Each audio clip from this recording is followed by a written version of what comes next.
A partir deste momento, iniciamos os trabalhos com uma programação diversificada, repleta de palestras e painéis. Teremos a oportunidade de explorar as tendências mais recentes, as tecnologias inovadoras e os avanços científicos que estão moldando o futuro da indústria nacional de colchões. Além disso, destacaremos a importância da sustentabilidade e do compromisso social em nossas práticas empresariais, buscando uma indústria colchoeira cada vez mais reconhecida pela atuação responsável e consciente. Para inaugurar a temática de sustentabilidade, convidamos ao palco o senhor Ricardo Voltolini, CEO da Ideia Sustentável, para transmitir sua mensagem sobre sustentabilidade na indústria de colchões.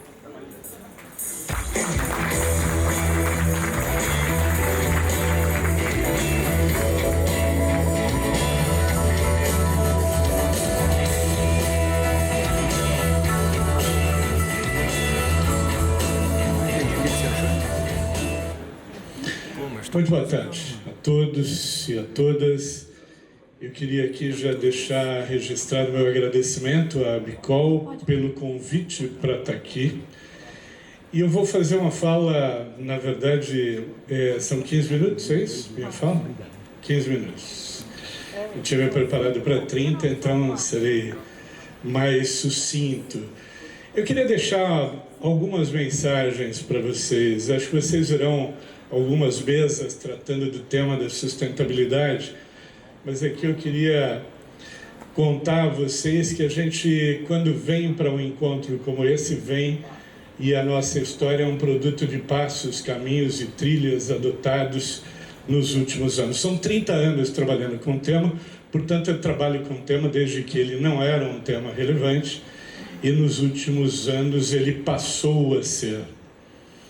Então, só para vocês terem uma ideia do que eu estou dizendo, nós estamos falando de um assunto que nos últimos 4 anos invadiu, literalmente, os noticiários de jornais econômicos e a vida de empresas. Hoje, se você olhar no mercado, há uma infinidade de oferta de cursos de sustentabilidade. E eu acho que esse tema está muito em alta, entre outras razões, porque a gente está chegando a um momento muito crucial. Nós temos, acho que, alguns fatores importantes de pressão que nos levam a este quadro atual. O primeiro e mais importante, já foi dito aqui, é o climático. Eu não vou entrar em detalhes, acho que o climático já está muito claro, né?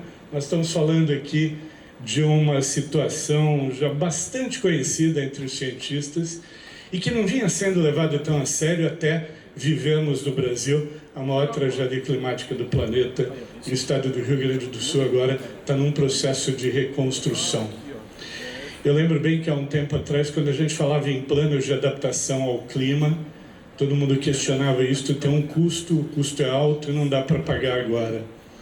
Depois do que aconteceu no Rio Grande do Sul, não tem uma única cidade brasileira hoje não preocupada com as questões climáticas. Eu acho que o desafio do mundo hoje é eliminar carbono, né? E as empresas do mundo todo têm um desafio de reduzir em 50% as emissões até 2030 e zerar em 2050. E esse é um compromisso do Brasil lá fora. O Brasil, inclusive, tem compromisso de zerar desmatamento, que é também uma questão importante. Então, uma segunda questão, um segundo fator de pressão. Este é um fator importante para vocês entenderem. As novas gerações começam a assumir o poder e já vem com um chip geracional pró-sustentabilidade. Entendam, a mudança que a gente vai viver nos próximos tempos passa necessariamente pela entrada dos milênios no poder, e os milênios querem organizações melhores para o mundo, mais éticas, mais respeitosas em relação às pessoas e ao meio ambiente. ESG, essa letrinha, essa sigla que vocês estão ouvindo com muita frequência, é uma nova régua do mercado para avaliar se um negócio tem ou não tem valor. E eu gosto dessa metáfora do banquinho de 3 pés. Quando a gente está avaliando hoje sustentabilidade, a gente está pensando na dimensão ambiental, social e de governança.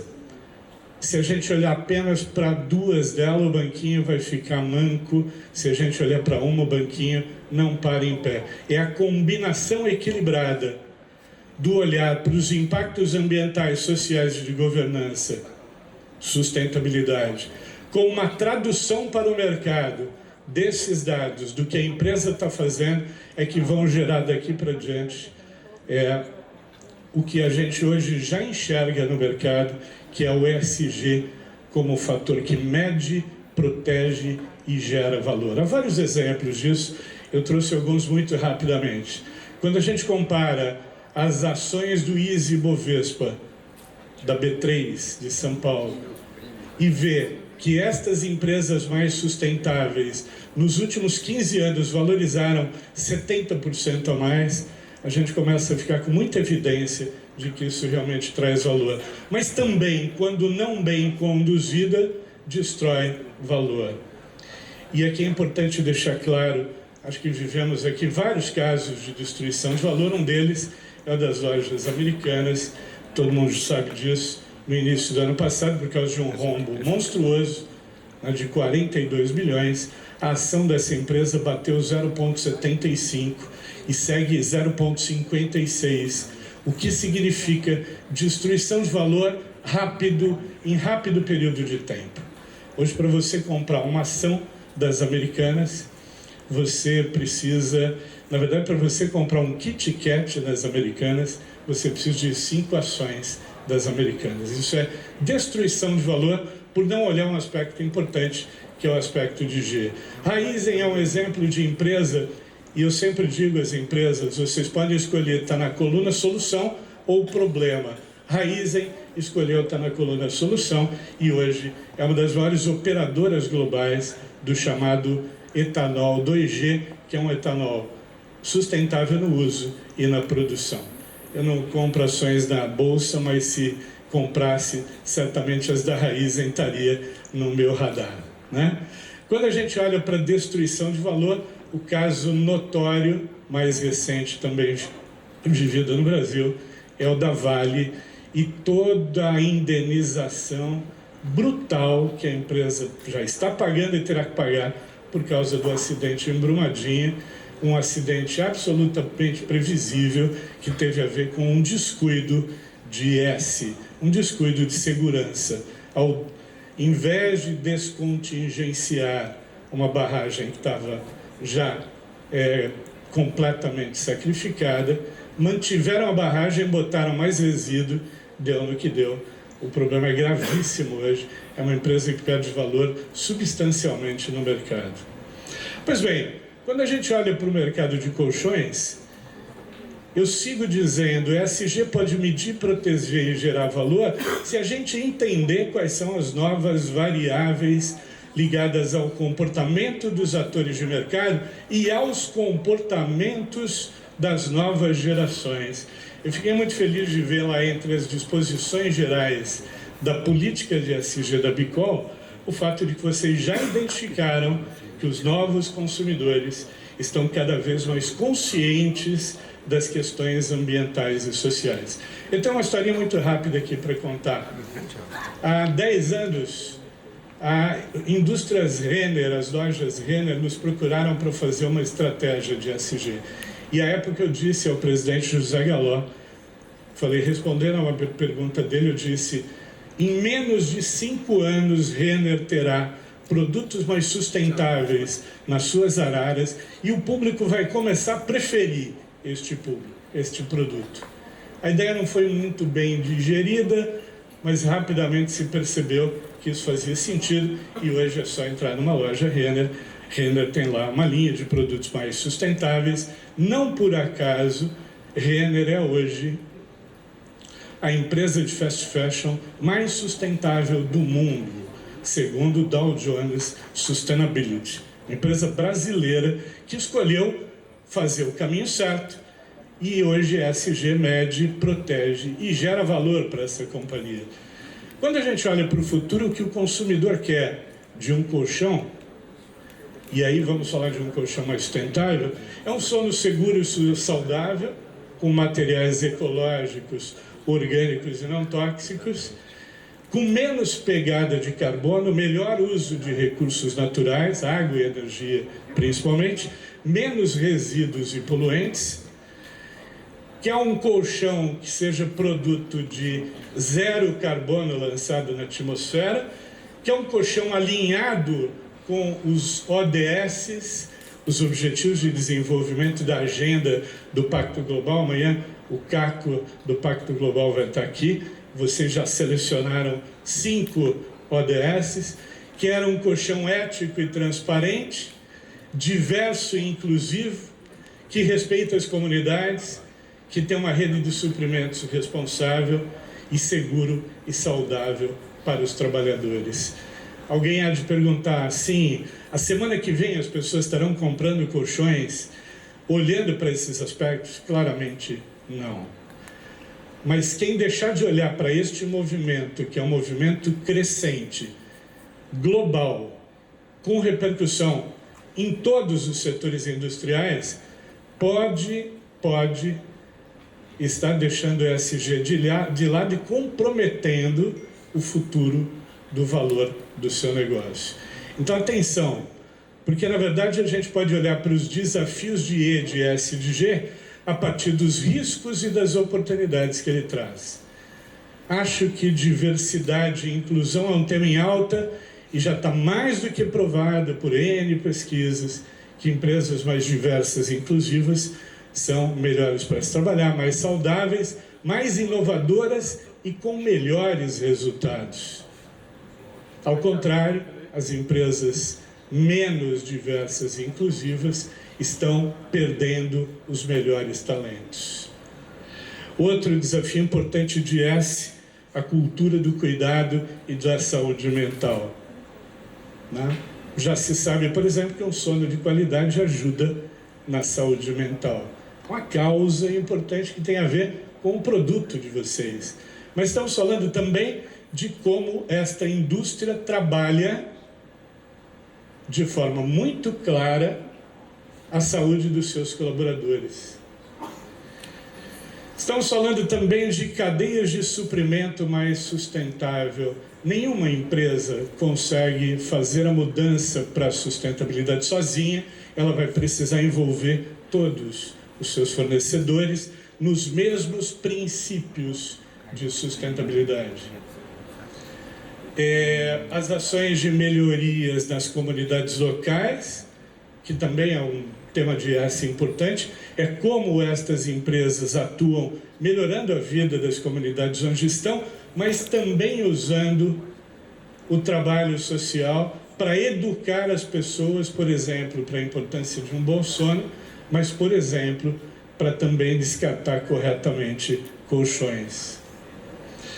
Quando a gente fala dos temas de E, de S e de G, a gente está falando basicamente de tirar carbono das operações, o que significa reduzir emissões, reutilizar água, ter mais energia renovável, insumos mais sustentáveis e reduzir resíduos.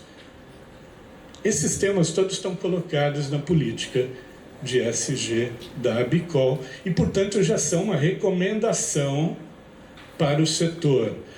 Uma coisa que me chamou muita atenção e eu queria destacar aqui como relevante é que a inovação aberta aparece, isso não é trivial, como recomendação de governança da política de ESG da ABICOL. Por que eu estou dizendo que não é trivial? Eu conheço muitas políticas de ESG e sustentabilidade no Brasil. Diria que, no máximo, 10 mencionam inovação. Dessas 10, 5 tratam de inovação aberta. Eu acho que o caminho está em reunir parceiros da sociedade, startups, universidades, pensadores, think tanks, para tentar resolver o grande desafio que vocês têm, que é de reduzir o consumo de recursos naturais, promover eficiência energética, diminuir materiais, pesquisar materiais orgânicos, reciclados, recicláveis e biodegradáveis, diminuir o uso de químicos prejudiciais à saúde humana e zerar emissões. E eu acho que este desafio de inovação é o passaporte deste setor para o futuro. Duas dicas, eu tenho 1 minuto e meio, nesses 1 minuto e meio eu vou tentar deixar 2 dicas importantes. A primeira, o que se espera hoje das empresas não é mais ter projetos e iniciativas de sustentabilidade. Toda empresa tem. O que se espera hoje é uma convergência da estratégia de ESG com a estratégia de negócio. Isso não é exatamente trivial. Quando eu olho hoje para a política de ESG da Bicol, o recado está dado de forma muito clara. A Bicol tem política com 18 objetivos claros, sistema de indicadores e 5 ODS priorizados. Próximo passo, natural, é que cada empresa associada tenha a sua estratégia de ESG, reconheça os temas que estão colocados aqui e trabalhe na perspectiva de metas, métricas e planos de ação que possam ser retratados em relatórios idôneos, transparentes, apresentados ao mercado, que mostrem a evolução destas empresas na trilha de ESG. O mapa está muito bem traçado. O mapa é claro. Tem comissão de sustentabilidade com gestão tática dos temas de ESG, das iniciativas. E tem um selo de ESG que estimula que as organizações trabalhem os grandes temas de ESG. Eu diria o seguinte, do ponto de vista de governança, nota 10. Resta agora que esta governança também entre na vida de cada empresa associada e vire um desafio importante. Porque, segundo tema, e com ele eu fecho a minha palestra, um tema de engenho importante é o da liderança. Tem um sujeito chamado Paul Polman, ex-CEO da Unilever, e hoje a voz mais importante de ESG no planeta, que tem dito, sem medir as palavras: nós temos tecnologia, temos recursos para fazer a transformação para uma economia de baixo carbono, mas nos falta lideranças preocupadas em impactar positivamente.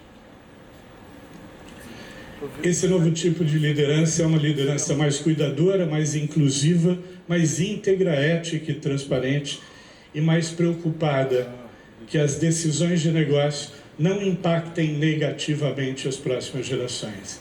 E esse me parece um compromisso mais do que ético a este momento. É um compromisso econômico.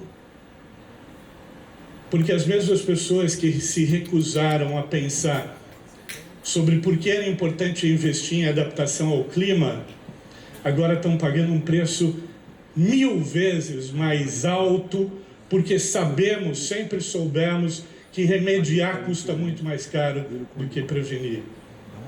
Nós já sabemos os caminhos, a política está clara, a gente precisa virar uma chavinha como líder e começar a pensar que decisões importantes de negócio que passam pela nossa mesa, que passam pela nossa assinatura, podem significar o bem e o mal para as próximas gerações. Podem trazer benefícios ou malefícios. Nós temos que fazer escolhas. Esse senhor que está aqui, Antônio Guterres, é o secretário-geral da ONU. Recentemente a Time pediu para ele escrever uma carta para a tataraneta dele ler em 2100. Está aí no Google, vale a pena ler. Em algum momento ele diz: se não tivermos alcançado um mundo melhor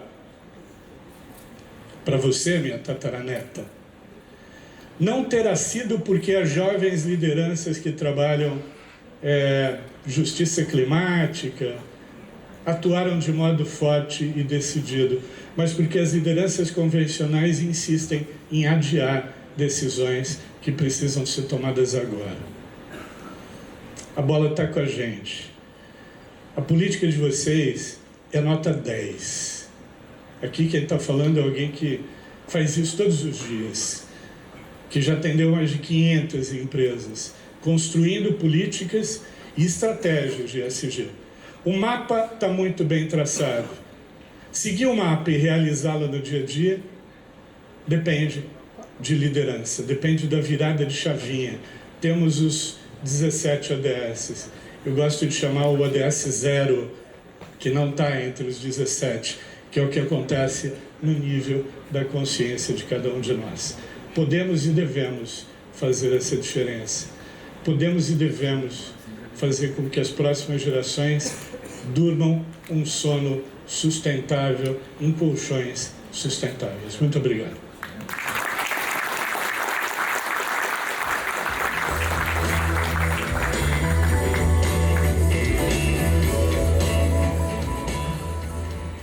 Agradecemos muito por compartilhar seu conhecimento e por contribuir significativamente para o sucesso deste encontro. Estamos certos de que as ideias e conceitos apresentados terão um impacto duradouro em todos nós e ajudarão a moldar o futuro sustentável da nossa indústria. Mais uma vez, muito obrigada ao Sr. Voltolini.